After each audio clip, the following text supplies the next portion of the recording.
I've always hated these high society parties. Too much champagne, too many forced smiles, and far too many people pretending they're something they're not. But Laura, my wife, thrives in them. She lights up in a way that used to mesmerize me, but now feels like a performance for an audience I don't particularly care to impress. This one was no different. The room was packed with the usual suspects.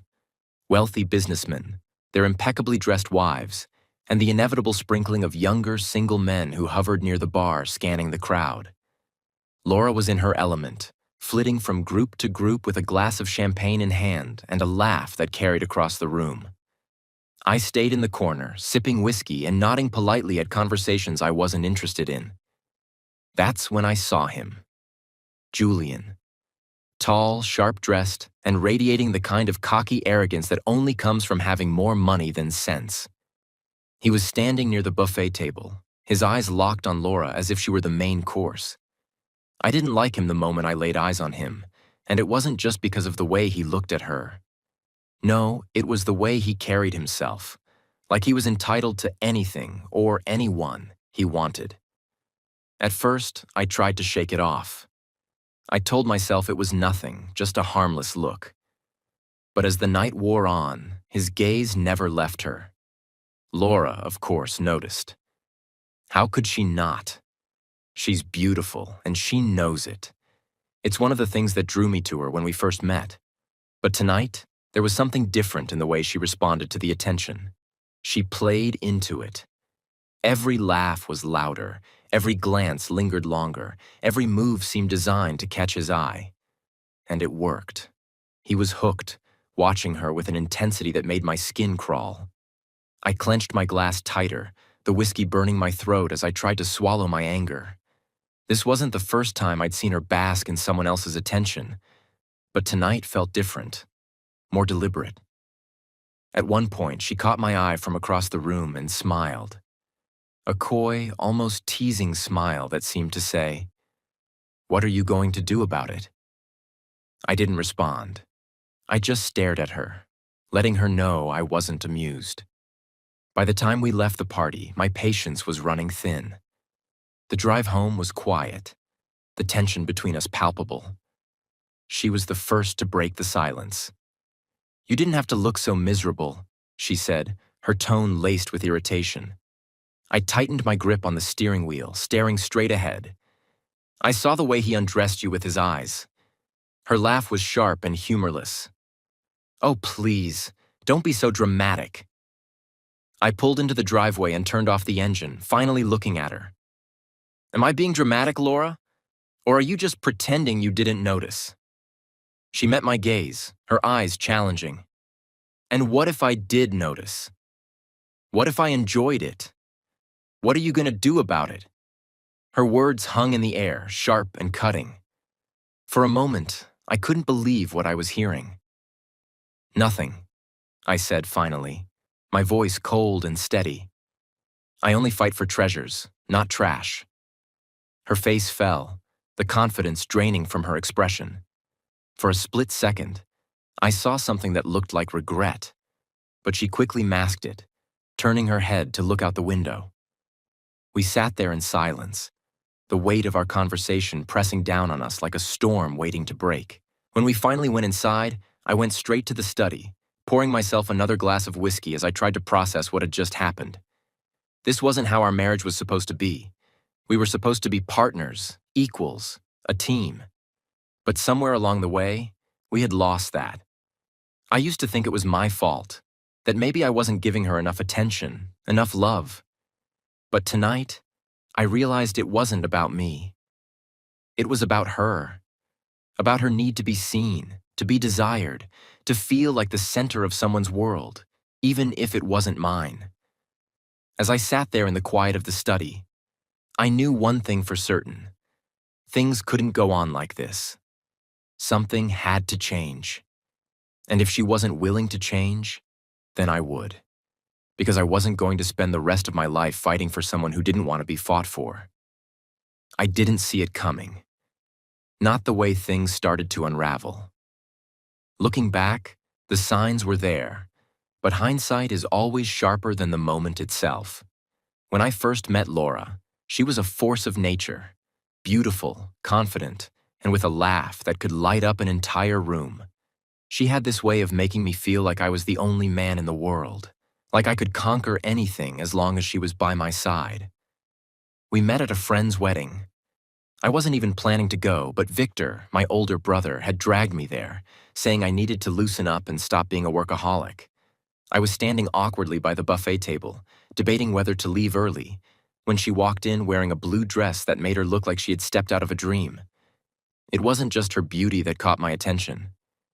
It was the way she carried herself, like she owned the room without even trying. She smiled at me, and that was it. I was hooked. We spent the entire evening talking, laughing, and sharing stories. By the end of the night, I knew I wanted to see her again.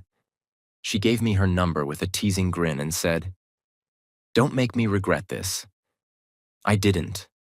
Our courtship was a whirlwind. Dinners that stretched into the early hours of the morning, road trips where we sang off-key to the radio, quiet moments where we planned a future that felt bright and limitless. She made me feel alive in a way I hadn't felt in years, and I made her feel safe, or so I thought. We got married a year later. The wedding was small but perfect, filled with the people who mattered most.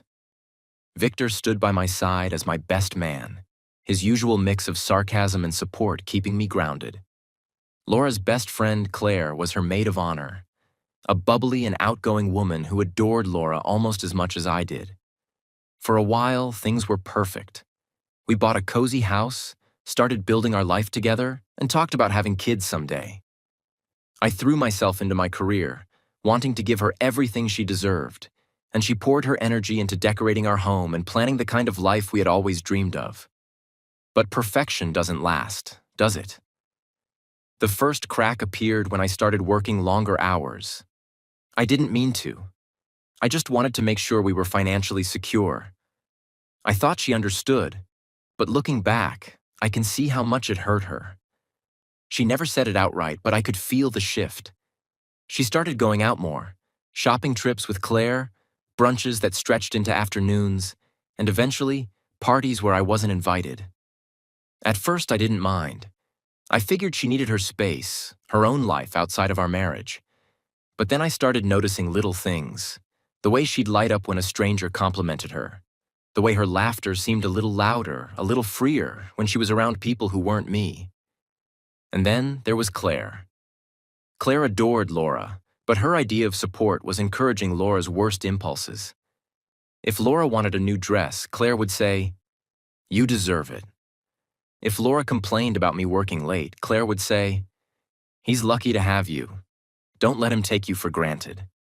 I could see how Claire's words fed into Laura's insecurities, her need to feel validated, but I didn't know how to stop it. Every time I tried to bring it up, Laura would brush it off, saying, "Claire's just looking out for me." Meanwhile, Victor was my rock. He wasn't just my brother. He was my closest friend, the one person who could cut through the noise and tell me the truth.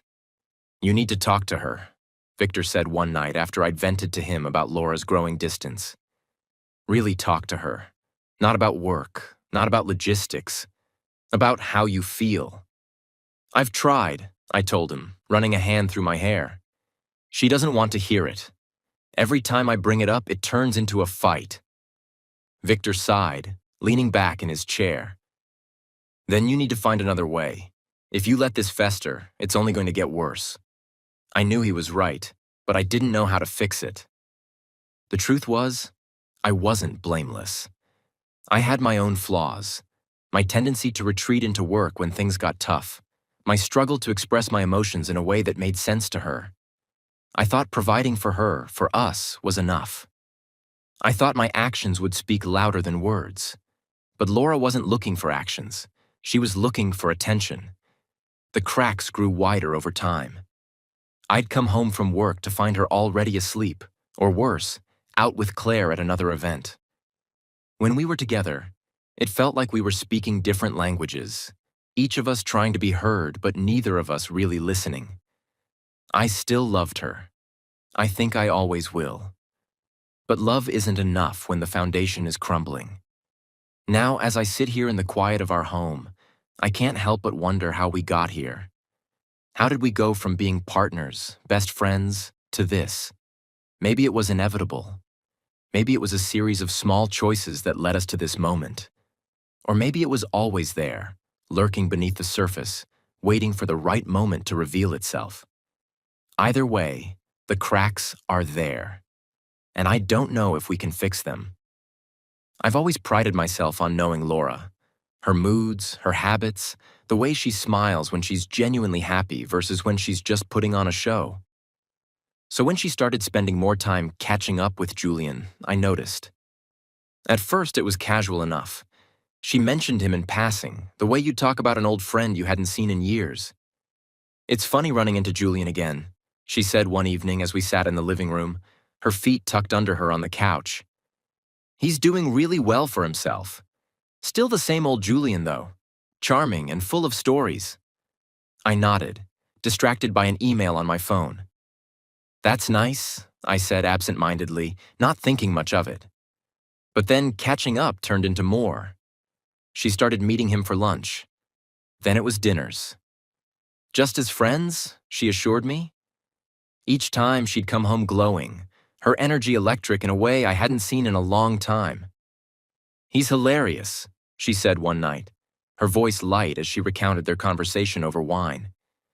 "You'd actually like him if you got to know him." I didn't respond. I wasn't interested in getting to know Julian. I was interested in why my wife seemed so eager to spend time with him. Still, I didn't say anything. I told myself I was overthinking it, that it was harmless. Claire, of course, didn't help. "Julian's such a sweetheart," she gushed during one of her visits. "And it's good for Laura to have someone to talk to while you're so busy with work." Her words stung, though I didn't let it show. I knew Claire meant well in her own way, but she had a way of making my efforts feel small, inadequate. "It's not a big deal," Laura said when I finally mentioned how often she was seeing Julian. "We're just catching up. You trust me, don't you?" I did. Or at least I wanted to. But trust only stretches so far when the person you love starts slipping away. It wasn't just the time she spent with Julian. It was everything else. The way she started dressing up more, putting extra effort into her appearance before their lunches or dinners. The way she'd come home and talk about him with a smile that felt too bright, too practiced. And then there was the phone. She used to leave it lying around without a second thought. But now it was always close by, face down on the table or tucked into her pocket. When it buzzed, she'd glance at it quickly, her expression unreadable before setting it aside. I told myself not to jump to conclusions. We had a young son, Ethan, who deserved better than two parents caught in a storm of suspicion and doubt. So instead of confronting her, I threw myself into work and focused on Ethan. He was growing up so fast, too fast. I made it a point to be there for him, even if Laura seemed to be somewhere else entirely. We built forts in the living room, baked cookies that always ended up slightly burnt, and read the same bedtime story over and over until we both knew it by heart. In those moments, I felt like I was holding on to something real, something solid, even as the foundation of my marriage began to feel like quicksand. But no matter how much I tried to focus on Ethan, I couldn't ignore the growing distance between Laura and me. Conversations that used to flow easily now felt stilted, like we were reading from a script we didn't believe in anymore. One night, after Ethan was asleep, I found her sitting at the dining table with a glass of wine, her phone in her hand. She was smiling at something on the screen, her thumb hovering over it like she was about to reply. "What's so funny?" I asked, trying to keep my tone casual. She jumped slightly, startled, and quickly set the phone down. "Oh, nothing," she said, her smile fading. "Just a message from Claire." I didn't press her. But I knew it wasn't Claire. The next day, I found myself sitting in my car outside work, staring at the steering wheel and wondering how we had gotten here. How had we gone from being partners, a team, to this? I thought about Julian, about the way she spoke about him, the way she lit up when his name came up. And for the first time, I wondered if I was fighting a battle I had already lost. But I couldn't afford to think like that. Not yet. For now, I decided to wait, to watch, to see how far she was willing to go and whether there was anything left between us worth saving. Because while I could ignore the small cracks, the widening chasm between us was impossible to deny. And deep down, I knew it was only a matter of time before everything came to a head. I just wasn't sure if I was ready for what came next. It started with a single moment, a slip in the careful facade Laura had been maintaining. I hadn't been looking for anything that night, but sometimes the truth finds you when you least expect it. I was in the kitchen, pouring myself a glass of water after putting Ethan to bed. The house was quiet, save for the soft murmur of Laura's voice coming from the living room. At first, I thought she was talking to Claire, as she often did in the evenings. But then I caught a name. "Julian," she said, her tone lighter than usual, almost flirtatious. "You shouldn't say things like that." I froze, my hand gripping the glass tightly as I strained to hear the rest. "No, I can't meet tomorrow," she continued, her voice dropping to a whisper. "Damien will be home. Maybe next week." Her laugh followed, soft and tinged with something I couldn't place. I didn't move. I didn't want to give away the fact that I was listening, so I stood there in the dark kitchen, the faint glow from the hallway casting long shadows on the walls. The conversation ended quickly, and I heard her footsteps approaching. I moved to the sink, pretending to wash the glass as she entered. "Oh," she said, startled. "You're still up?" "Couldn't sleep," I replied casually, glancing at her. "Who were you talking to?" She hesitated just for a second before smiling. "Claire," she said smoothly. "We were just catching up." The lie hit me harder than I expected. I nodded, forcing a smile of my own. "Nice. Tell her I said hi next time." She murmured something non-committal and headed upstairs, leaving me alone with the weight of what I'd just heard. The next few days were a blur of observation and quiet suspicion. I started paying closer attention to the little things. The way she always seemed to have her phone nearby. The texts she'd quickly swipe away if I walked into the room. The excuses that were becoming more frequent and less believable. It wasn't until I found the second phone that everything clicked into place. I was in our bedroom, searching for a charger, when I stumbled across a small, unfamiliar phone tucked into the back of her nightstand drawer. At first, I thought it was an old device she'd forgotten about, but when I powered it on, I was greeted by a flurry of notifications from Julian. The messages weren't explicit, but they didn't have to be. The tone, the frequency, it was all there in black and white. "Can't wait to see you again. You looked stunning last night. Let me know when he's out of town." I stared at the screen, my chest tightening. There was no mistaking what this was.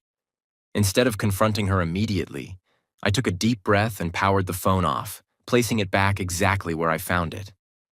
I needed to be smart about this. Emotional reactions wouldn't get me anywhere.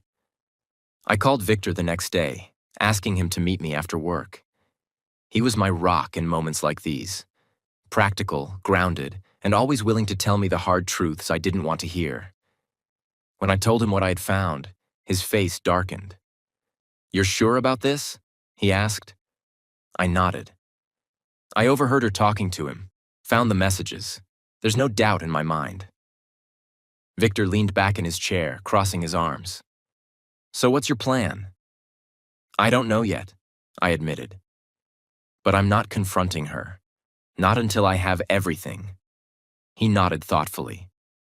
"Smart. If she denies it, you need evidence, something she can't twist or explain away." That's when we came up with the plan. Victor helped me set up a system to keep track of her movements, a combination of subtle monitoring and careful observation. We started small, keeping an eye on her phone activity when she wasn't around, and noting the times she claimed to be out with Claire. I also made a point of staying quieter around her, more observant. She didn't seem to notice.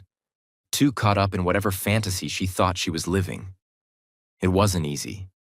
Every text I saw, every subtle lie she told, felt like another dagger to the chest.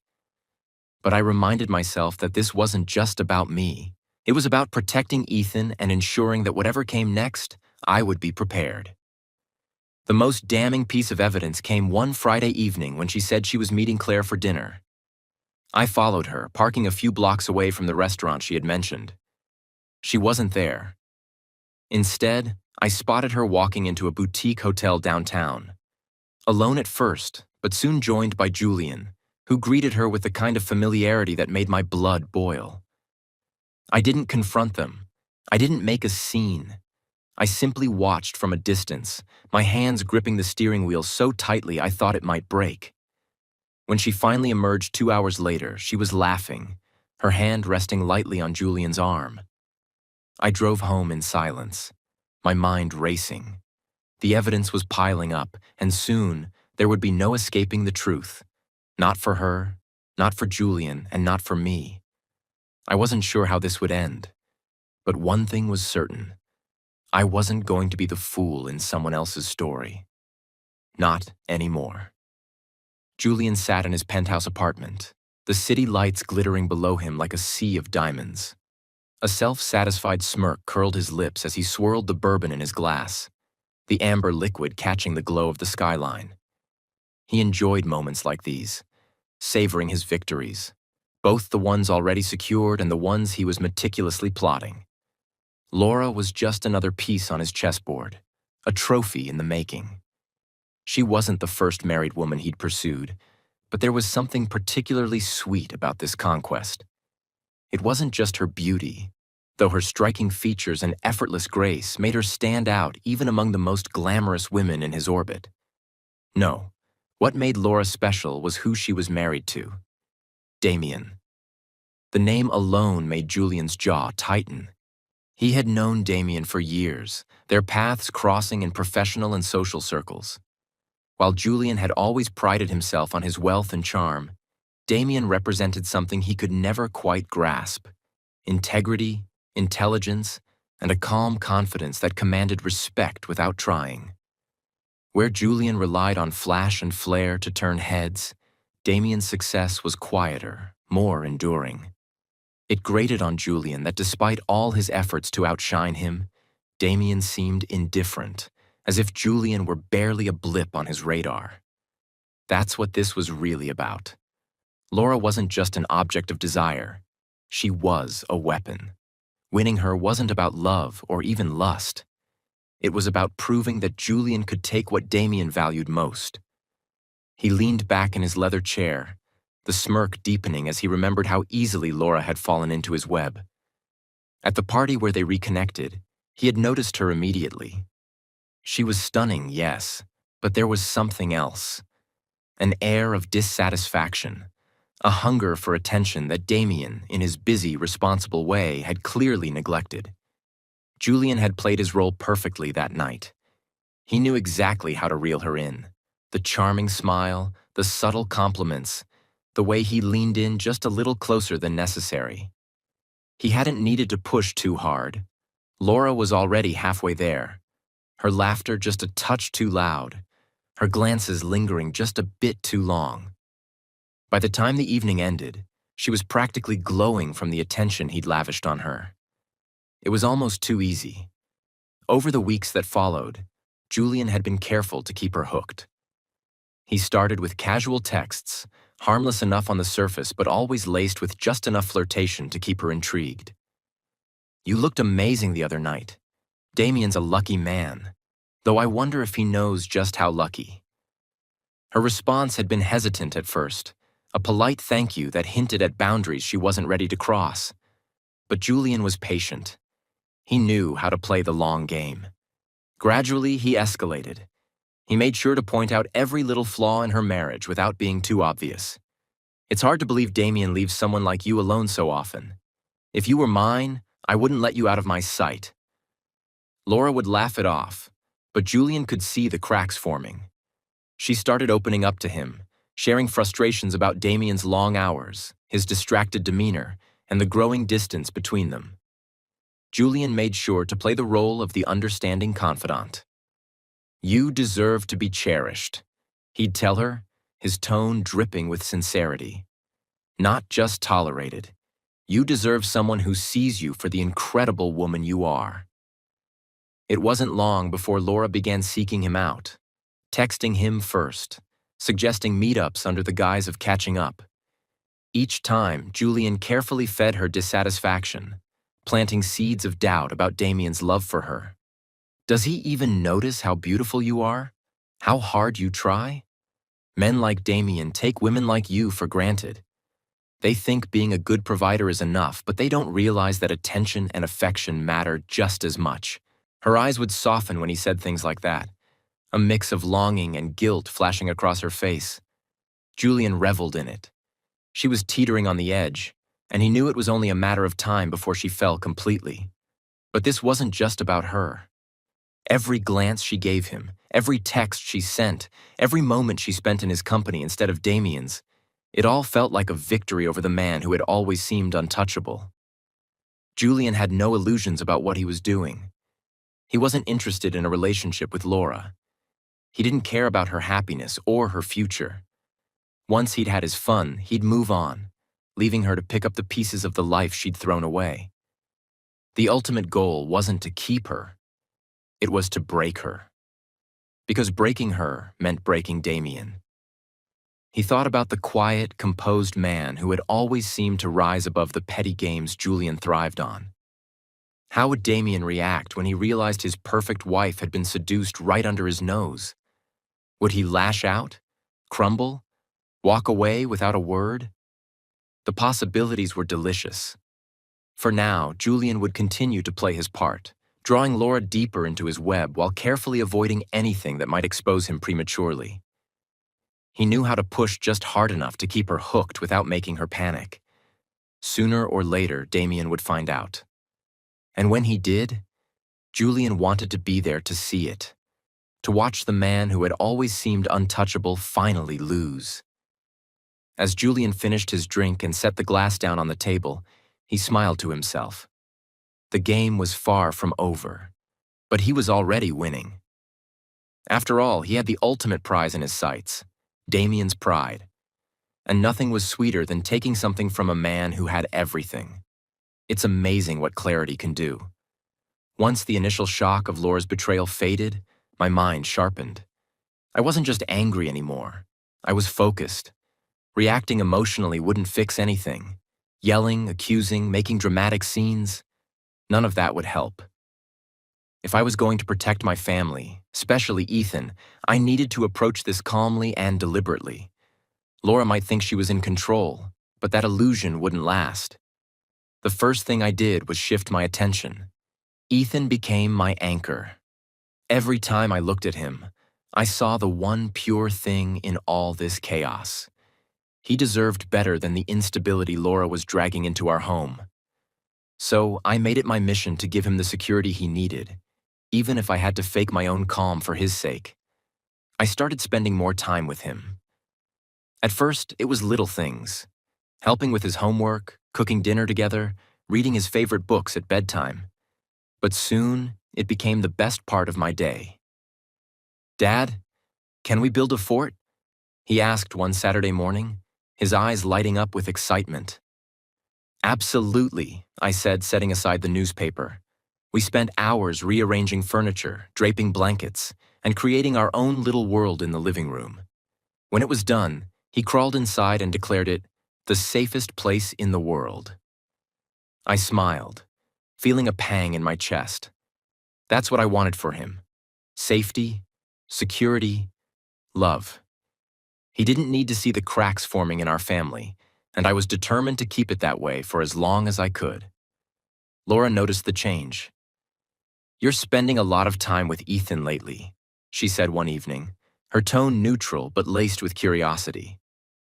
"He's my son," I replied simply, not looking up from the book I was reading. She didn't say anything else, but I could feel her watching me, trying to gauge my mood. That was another part of my strategy. Emotional distance. I stopped reacting to her provocations. When she came home late with flimsy excuses, I didn't question her. When she made snide comments about my work habits or how boring I'd become, I let them slide off me like water. At first, she seemed relieved, as if my lack of reaction gave her the green light to continue whatever she was doing. But over time, my silence started to frustrate her. "Do you even care anymore?" She snapped one night after I calmly declined her invitation to join her at another one of Claire's gatherings. I looked at her, my expression unreadable. "I care about Ethan. I care about keeping this house stable.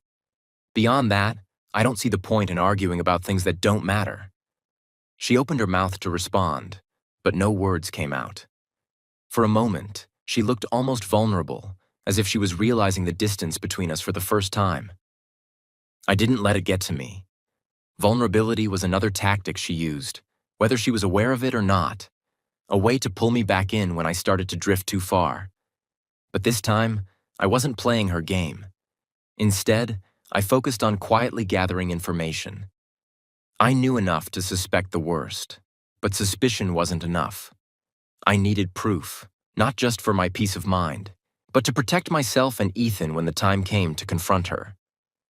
I started paying attention to the details, the times she left the house, the excuses she gave, the way her behavior shifted after certain phone calls or texts. I noticed patterns I hadn't seen before, subtle clues that painted a clearer picture of what was going on. Victor was a huge help during this time. I didn't tell him everything, but I gave him enough to understand the gravity of the situation. "Keep your head," he advised during one of our late-night conversations. "Don't let her bait you. The moment you lose control, you lose leverage." He was right. I couldn't afford to let my emotions get the better of me. Laura, meanwhile, seemed to sense that something was off, though she couldn't quite put her finger on it. She started acting more erratic. One moment sweet and affectionate, the next cold and distant. It was as if she was testing me, trying to see if I would crack. But I didn't. One evening, as we sat across from each other at the dinner table, Ethan happily chatting about his day, Laura suddenly turned to me. "You're awfully quiet these days," she said, her tone light but probing. I shrugged. "Not much to say." She narrowed her eyes, studying me. "It feels like you're pulling away." I met her gaze, my expression calm. "Maybe I'm just giving you space." The words hung in the air, heavy with unspoken meaning. She didn't respond, instead turning her attention back to her plate. I wasn't sure how long I could keep this up. The emotional toll was heavier than I expected, and every day felt like a balancing act between maintaining the illusion of normalcy and preparing for the storm I knew was coming. But for now, the strategy was working. Ethan was happy. The house was calm. And Laura was starting to realize that the control she thought she had wasn't as solid as she believed. The cracks in our marriage were widening, but for the first time, I felt like I was the one holding the hammer. The night of the party arrived, and I knew it was time to put my plan into motion. This wasn't about revenge. Not entirely. It was about setting the record straight, about showing Laura and Julian that their games wouldn't go unnoticed, much less unchallenged. Laura had been excited about this event for weeks. She'd spent hours picking out the perfect dress, talking about the guest list, and mentioning, far too casually, that Julian would also be attending. "You'll come, won't you?" she asked that morning, her tone more of a challenge than a request. "Of course," I replied evenly. I wouldn't miss it. Her eyes flicked to mine, searching for some hidden meaning in my words, but I gave her nothing. That evening, as we got ready, she was a vision in a crimson gown that hugged her figure in all the right places. She twirled in front of the mirror, catching my eye. "What do you think?" "You look stunning," I said, and I meant it. Her smile faltered, as if she'd expected me to say more, to react differently. But I simply adjusted my tie and grabbed my jacket. "Shall we?" The venue was as grand as expected, chandeliers sparkling overhead, waiters weaving through the crowd with trays of champagne, and an orchestra playing softly in the background. Laura immediately slipped into her element, greeting people with her dazzling smile and effortlessly charming demeanor. I stayed close, but not too close. I wanted to see how she behaved when she thought I wasn't watching. It didn't take long for Julian to appear, cutting through the crowd with his usual air of entitlement. His eyes lit up when he saw her, and I watched as he approached her with the confidence of a man who believed he'd already won. "Laura," he said, his voice smooth, "you look breathtaking tonight." She laughed, the sound light and airy, as if his words were a harmless compliment. But I saw the way her shoulders relaxed, the way her gaze lingered on him a moment too long. I stayed back, watching as they fell into an easy rhythm of conversation. Julian leaned in closer than necessary, his hand brushing her arm as they spoke. She didn't pull away. Other guests began to notice. Whispers rippled through the crowd, subtle glances exchanged as people tried to piece together what was happening. Perfect. I waited for the right moment, letting the tension build. When Julian placed his hand on the small of her back and guided her toward the balcony, I decided it was time to act. I followed them at a leisurely pace, pausing just inside the doorway to the balcony. They were standing close, their heads bent together in what appeared to be an intimate conversation. "Julian," I said, my voice cutting through the quiet hum of the evening. He stiffened, his smile faltering as he turned to face me. "Damien," he said, recovering quickly. "I didn't see you there." "I'm sure you didn't," I replied, stepping onto the balcony. Laura's eyes widened, and for a moment she looked genuinely nervous. "Damien, we were just talking," I finished for her. "Yes, I can see that." Julian straightened, his cocky demeanor returning. "Laura and I were reminiscing about old times. Nothing inappropriate, of course." The words were carefully chosen, but his tone dripped with condescension, as if he believed he had the upper hand. I smiled, though there was no warmth in it. "Of course. Why would it be inappropriate? You're just an old friend, after all." He blinked, clearly taken aback by my calm response. He had expected anger, jealousy, maybe even a scene. But I had no intention of giving him what he wanted. "Julian," I said, stepping closer, "you've always been good at inserting yourself where you don't belong. It's almost impressive." His jaw tightened, but he forced a laugh. "I'm not sure what you mean." "Oh, I think you do," I replied, my voice low but firm. "But let me be clear, whatever game you think you're playing, it ends now." Laura shifted uncomfortably, her gaze darting between us. "Damien, there's no need for this." I held up a hand, cutting her off. "No need for what, Laura?" "To address the obvious?" The weight of my words hung in the air, and for the first time, Julian looked uncertain. "Here's the thing, Julian," I continued. "I don't have time for petty games or insecure men trying to prove something. You want to undermine me? Fine. But doing it through my wife? That's pathetic." Julian's mask slipped for a moment, his expression darkening. "You think you can just dismiss me?" he asked, his voice tight. I smiled again, this time with genuine amusement. "Dismiss you, Julian? You dismissed yourself the moment you thought I wouldn't notice." The silence that followed was deafening. Even Laura, who had always been quick with a response, seemed at a loss for words. I turned to her then, my gaze steady. "Enjoy the party," I said simply before walking away. As I re-entered the main hall, I felt the weight of dozens of eyes on me. The whispers had grown louder, the tension in the room palpable. I didn't care. Julian and Laura could stew in their own discomfort for the rest of the night. I had said my piece, and the ball was now firmly in their court. What they did next didn't matter. I had already won. Because in that moment, I realized something important. I didn't need to fight for Laura's loyalty or Julian's respect. I didn't need to prove anything to anyone. All I needed was to hold my head high and move forward, knowing that no matter what came next, I was in control. I didn't see it happen firsthand, but the change in Laura was undeniable. At first, I thought it might be another one of her acts, a tactic to regain control or manipulate the narrative in her favor. But as the days passed, her demeanor shifted in a way that felt raw, unpolished, and almost regretful. It began after the party. She avoided me for a while, retreating into herself like someone who had been forced to look in a mirror and didn't like what she saw.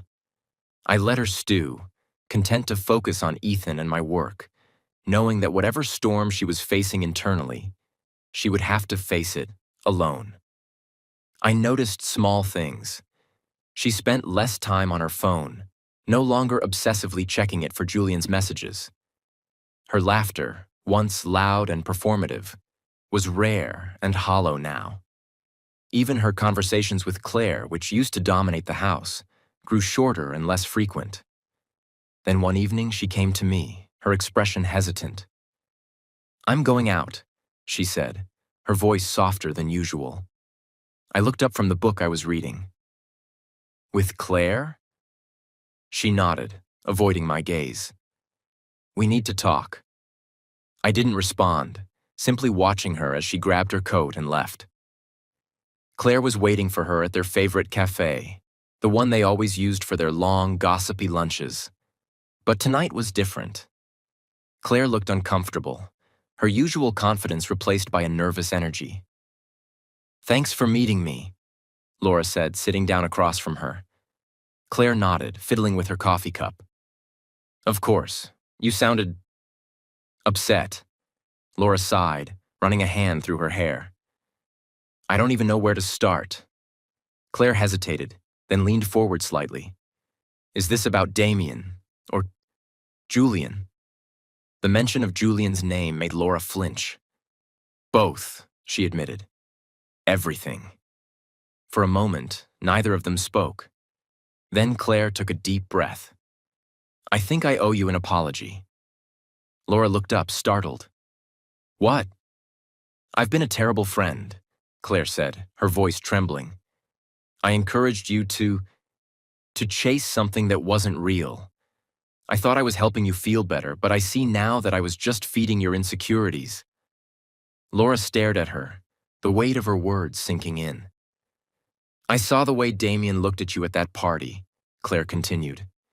"He wasn't angry, he was disappointed, hurt, and I realized that I've been wrong about him.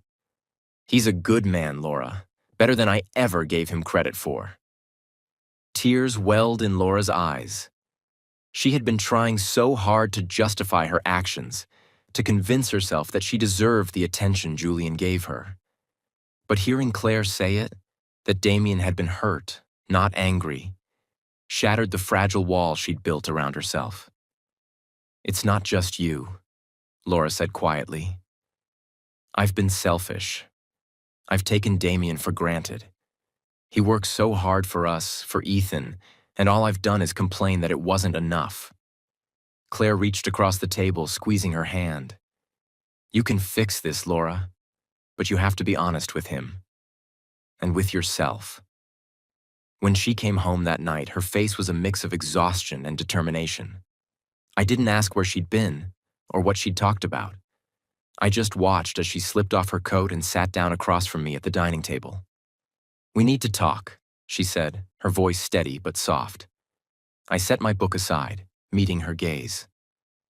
"I'm listening." She hesitated, taking a deep breath.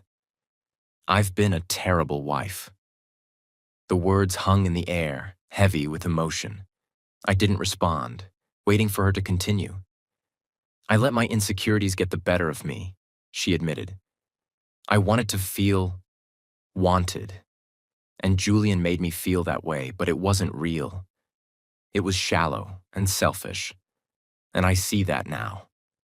Her eyes filled with tears, and for the first time, I saw genuine remorse. "I thought I was missing something in our marriage," she said. "But the truth is, I was the one who wasn't giving enough. You've been nothing but patient and supportive, and I've been blind to how much you've sacrificed for us." I leaned back in my chair, my arms crossed. "Why now?" Why the sudden change? She wiped her eyes, her voice breaking. Because I realized that I've been chasing something meaningless while risking everything that actually matters.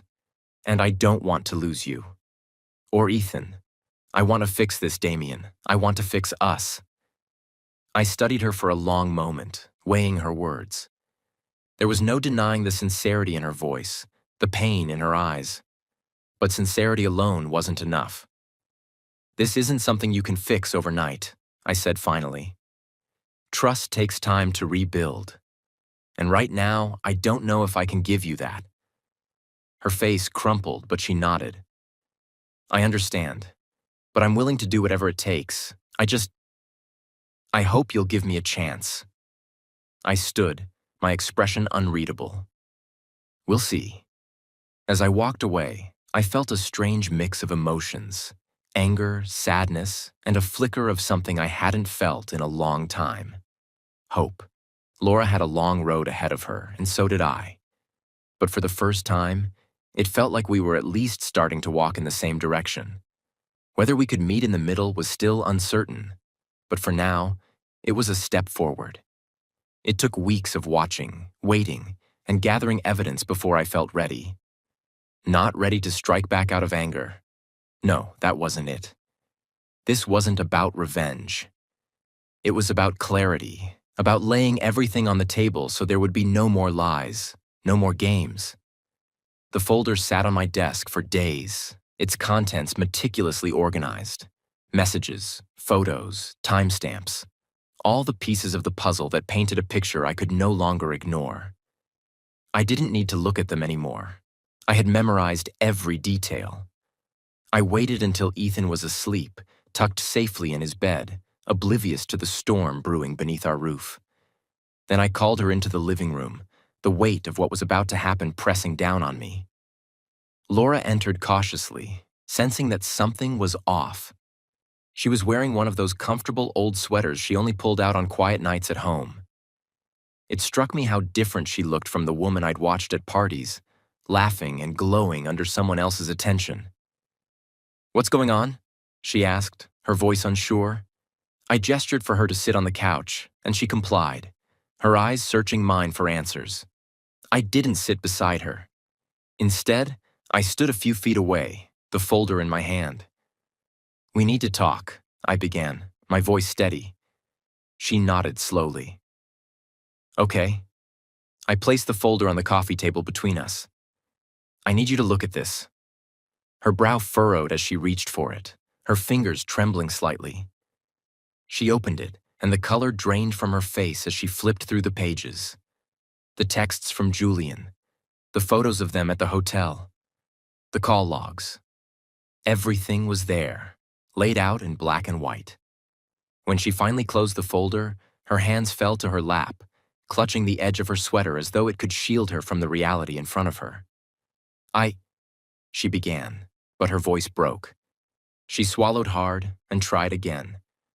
"I can explain." "Don't," I said sharply. "Don't insult me with excuses. I've heard enough lies." Tears welled in her eyes, spilling over as she shook her head. "I wasn't trying to hurt you," she whispered.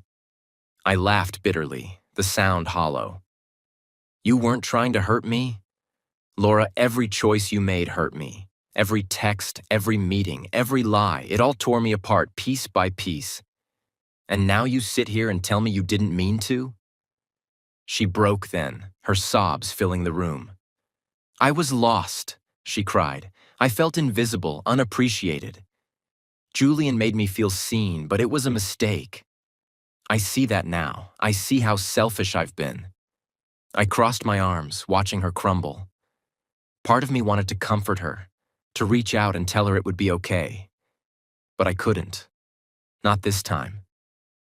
"This isn't just about you feeling lost," I said. "It's about trust, Laura. You shattered it. You shattered us. And now I'm left trying to figure out how to protect Ethan from the fallout of your decisions." She looked up at me then, her eyes pleading. "Please, Damien, don't give up on me. Don't give up on us. I'll do anything to fix this." I sighed, running a hand through my hair. It's not that simple. Reaching into my jacket pocket, I pulled out the divorce papers and placed them on top of the folder. Her eyes widened as she stared at them, her breath hitching. "No," she whispered. "Damien, please, don't do this." I sat down across from her, leaning forward so our eyes met. "I didn't come to this decision lightly," I said. "But I can't keep living like this, pretending everything is fine when it's not. My priority is Ethan and making sure he grows up in a stable, loving environment. I can't let him see his parents living in a house built on lies." She shook her head, fresh tears streaming down her cheeks. "I can change," she said desperately. "I'll prove it to you. I'll go to therapy. I'll cut off all contact with Julian, whatever it takes. Just don't end this, please." I studied her, trying to find the truth in her words. There was sincerity there, I could see that. But sincerity alone wasn't enough. "This is your decision now," I said finally.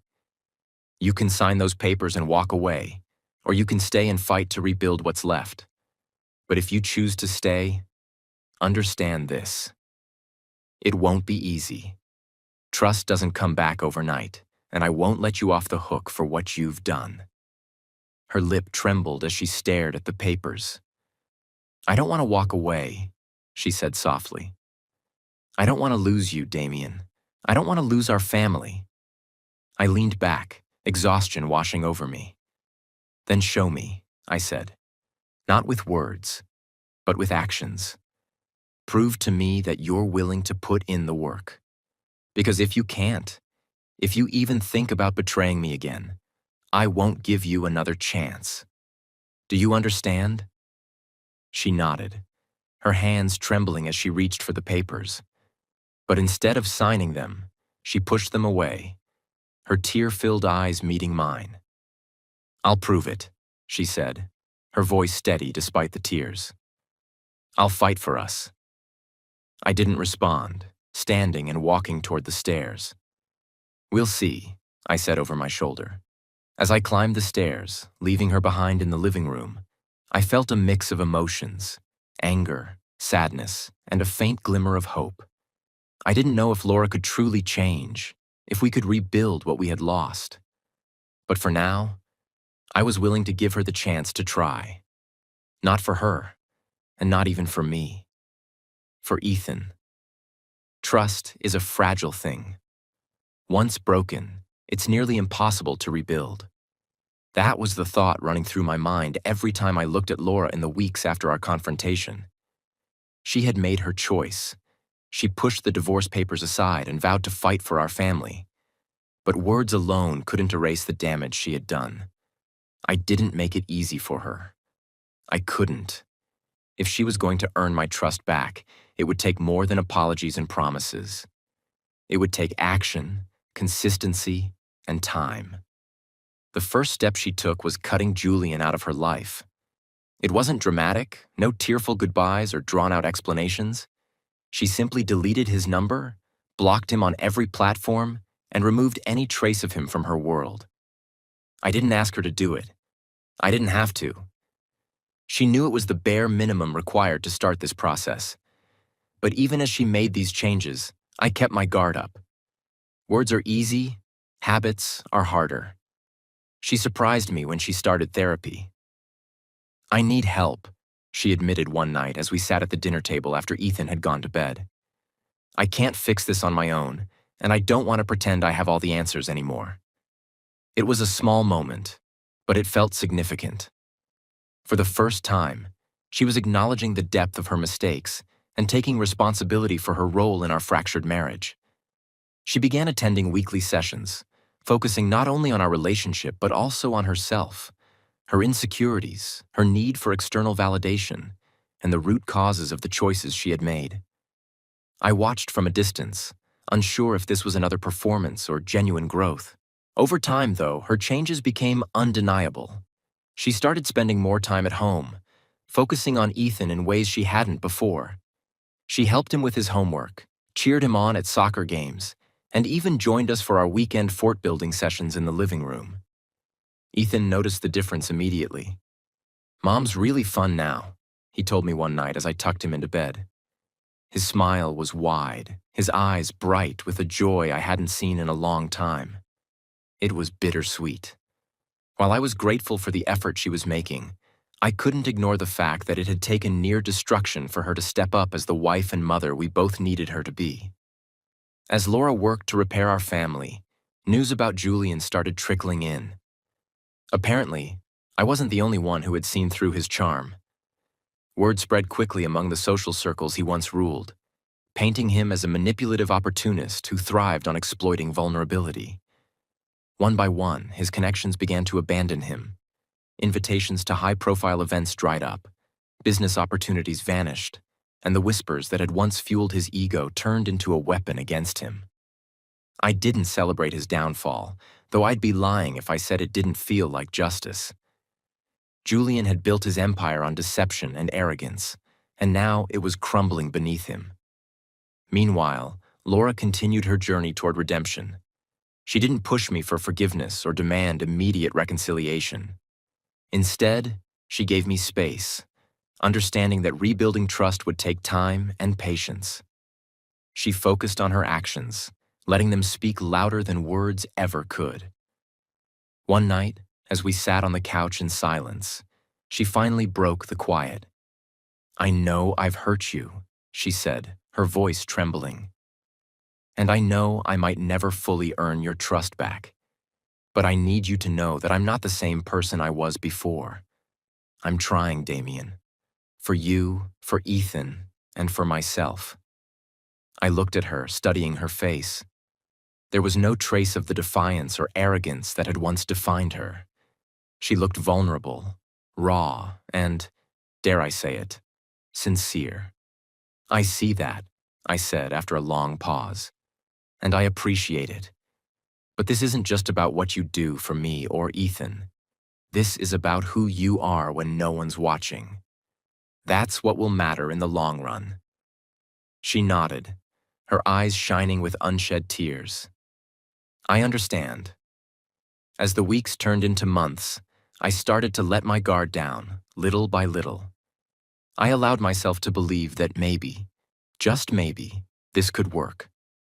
We weren't the same people we had been at the start of our marriage. The love that had once been effortless now required conscious effort, and the scars of the past would never fully fade. But there was something new growing between us, something deeper, forged in pain and resilience. One evening, after Ethan had gone to bed, Laura and I sat outside on the patio watching the stars. "I've been thinking," she said softly, breaking the comfortable silence. "About what?" I asked. "About us," she replied. "About everything we've been through.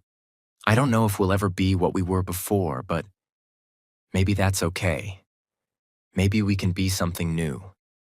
Her words resonated with me. She was right. We couldn't go back to who we used to be. Too much had happened. Too much had changed. But that didn't mean we couldn't move forward. "I think you're right," I said. "It won't be easy, but if we're both willing to try, maybe we can find our way back to each other." She smiled, a small, tentative smile that felt more real than any I'd seen in years. In that moment, I didn't know what the future held for us. Maybe we'd rebuild our marriage into something stronger, or maybe we'd realize that we were better apart. But for the first time in a long time, I felt something I hadn't allowed myself to feel in months. Hope. And sometimes, hope is enough to take the first step forward.